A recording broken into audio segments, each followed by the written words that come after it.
like to thank you all for being here today in the middle of this challenging situation here at Johnson Middle School. We are working closely with the Environmental Protection Agency to ensure that we are getting this building clean and ready to go for students to come back to school on Monday. We do have some parents who have some concerns about belongings that were at the house. We have parents bringing them in, and they are being able to get tested to ensure that there was no contamination in the homes. And so we're working closely with the health department to also provide information to families. We've sent out information, the health department has sent out information to all the local hospitals, local doctors and everything to let them know what to look for. But if any family gets to a provider and they don't know, they can call the health department directly to make sure that they know what to look for in these situations. I think the first question on everybody's... Was the first time that you had actually heard that there may have been mercury on campus on Friday? Was that last night the first time that it was, and we're still trying to determine the date. It was prior to Wednesday. Just talking with the EPA, they were not able to determine exactly when it came in the building, but they did say that it was before that Wednesday. And is that concerning at all, at least that we don't have a timeline? It is concerning, but you'll have to remember we're working with a lot of unknowns here right now, and so as we go forward, we're trying to just put the pieces of the puzzle together, trying to figure out exactly how it came about. We have so many parents who are reaching out to us who are so upset, really, about the communication that night and then the meeting yesterday. It seemed there was a lot of shouting, a lot of anger there. How do you feel the communication has been? Well, that night, parents, if they were signed up for our internet portal, they got 5 different messages that evening giving them information at approximately an hour to an hour and a half apart that entire evening until the last student was picked up. We did send out information yesterday. The forum that we tried yesterday was recommended by the EPA to try to allow parents to come in and have individual questions answered instead of just being able to sit there and be frustrated about a large group setting and not get their questions answered. We are reaching out to those parents who are still upset. We have their contact information. Personal phone calls are being made today to all those parents to try to work through the concerns that they still have. Do you think Matt, this is enough? Are you happy with the response from your team? I think that we've done a good job of getting things together. Can we do things better? We can always do things better in any of these situations. And we're fortunate that we have so many partners who are working with us on this. The fire department has been outstanding as first responders. Metro, our own school district police department, looking at the EPA and actually bringing in additional assistance in from California to help us through this process. What's been the most disappointing thing in all of this? I think that the unknowns for us, because we don't have the information, so it's not like we're trying to keep anything from parents. We can't communicate what we don't know, and as this evolves, we still are communicating on a regular basis. If this happened again, what would you do differently? I'm sorry, what was the question again? Where exactly do we know where the mercury was, and then at least So we have parts of this building that are completely clear right now and are able to be used and will be used. We have some concentrated locations in the school that we have a contractor who's coming out who is licensed to be able to take care of these situations. We're confident that on Monday that we believe that everybody will be back in school and that we will be able to make up that one day that we're going to have to make up. It will be on November 8th, which is Election Day. We've got some alternative plans for the election department to make sure that students are safe during that day, but we will be able to make it up and continue school as usual, hopefully starting Monday. For those parents, would there be another sort of forum like there was last night? I think that if we feel through all the phone calls that we still have some concerns out there, again, we're reaching out personally to parents now. And if parents have questions or concerns, they can still call the school. We're fielding calls here. We want to be able to alleviate those concerns. And if they have concerns today, let's get them addressed and call the school. And then some of those parents will be called directly as well. Is the investigation still ongoing? Do we know where it came from yet? Not at this point in time. We're still working on that piece. You have to realize we're doing 2 different things here. One is the most important is the cleanup of the building. We have another separate investigation that is looking at where it came from. Are you happy with the disaster plan that you all had in place? I think it worked, and I think we need to, obviously we're going to debrief, we're going to pull all the entities together on Monday and we're going to have a debrief because we need to have the priority being getting the school back open and getting kids back into a normal routine.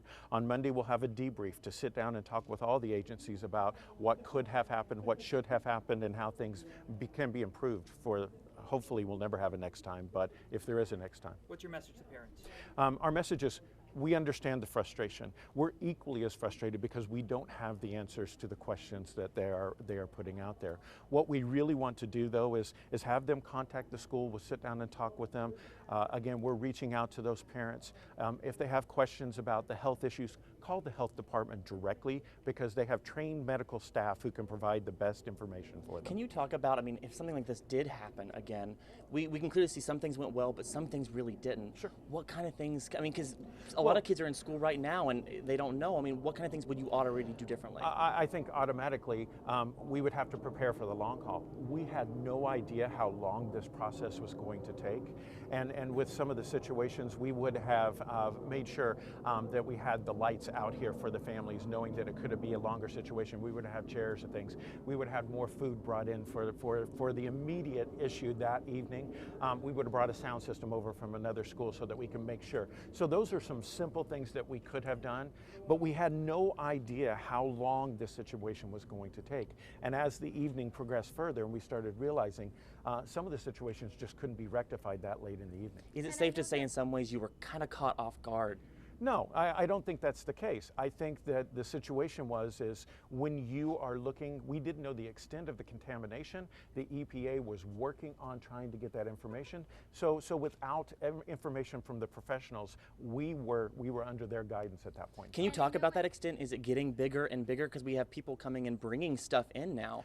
Sure, that's just a precautionary measure, and just to make sure that we can alleviate those concerns and fears. And so that's an important piece, to make sure that we do alleviate. So in the absence of knowing, if a parent wants that comfort and safety, then by all means, let's do that. Was the mercury brought in, or was there like a science class here where a student could get his hands on it and then At this time, the investigation is ongoing. We believe it was brought in, but we can't confirm that. We know that there were no thermometers or anything missing from the school at this point in time. And at least piggybacking off of that, if obviously with this being a school kids talk, even the father last night who said his son had told him that there was at least some sort of playing with the chemical on Friday, any message to the parents to figure out who brought it in, somebody has to know. And if parents have talked to their children about this and they do have information, they need to call the school directly, because we can get them to the right individuals who are conducting the investigation.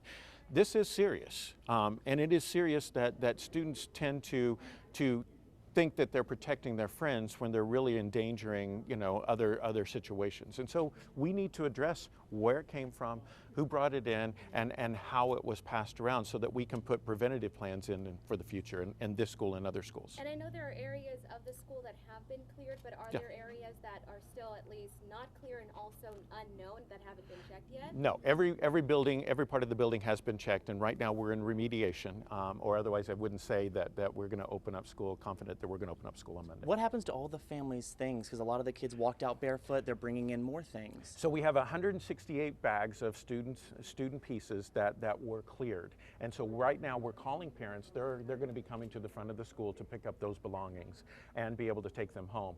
They're clearing them as fast as they can, but when you have 1,320 bags, it's going to take some time. We may have to move those bags off location so that we can test them and then bring them back if they are cleared, so that we can have school on Monday, because right now we have however many, less than 1,220, 168 is right now. We have those in the building, and so we may need to move those to get those tested so that we can ensure that we have school open on Monday. Does the school have any video footage of the kids playing? Not at this time. I'm not aware of that. The investigation's ongoing. How at first was it discovered? Was it a teacher that had seen the kids playing with something that another? There was some conversation where a teacher did come up, and the administration was involved in the discovery of that. Do you think the parents have a right to be angry in this case? I know we keep harping on that, but I'm getting emails to my personal accounts about this. We're all getting comments on all the stories we post on Facebook. I think any time that there's a situation where they feel like their child is in danger, every parent has a right to be angry. But they also have a right to listen to explanations and trying to understand how we don't all have the information to the questions that they're asking right now. And that's where patience comes in. Yes, you can be angry, you can be frustrated, but you also have to understand we can't answer questions that we don't have the answers to. What was the timeline on the process from that administrator seeing what the substance was to full lockdown? I can't tell you that specifically, but it was a very short time. As soon as we knew there was a question, then they immediately jumped into their emergency plan. It was less than, okay. Where were you when this happened, and how did you receive the news? What was your first step? I was actually in a board meeting and found out immediately after the board meeting was over that morning. Immediately started contacting my team to find out how we could support the school, what was going on. At that point in time, though, we had very limited information about what was happening. We were still in the process. The EPA had not arrived yet, and until we could get them on site and they took over with the first responders the investigation, it was difficult for us to do anything until we knew what we were dealing with. Who ordered the lockdown and who's in charge as soon as that happened? Well, as soon as any lockdown is done by the school administration or a first responder that tells them to lock it down. Immediately in situations, it depends. Depends on what the lockdown situation is. If it is Metro calling us that there's a danger in the neighborhood, then obviously we go by Metros. And so it's whoever is the jurisdiction that calls the lockdown. Schools sometimes call lockdowns on their own just as a precautionary measure. In that case, it would be the school administration. If Metro calls us, Metro is the authority, the fire department, et cetera. Do you think students or parents have any reason to feel unsafe in this school or any other school after seeing what has unfolded? No, I don't think so. I think that parents can be assured that we are doing everything we can to make sure that this school is up and ready to go. We won't let students back in if it's not ready to go. That's why they're not here today. And so we can work for this. We are working hard to make sure that, again, on Monday we do that debrief to figure out how we can better our preventative plans, as well as if this situation were to ever occur, how we can address it. Can you say you've learned a lot of lessons from this going through this process? We're educators. You're always learning.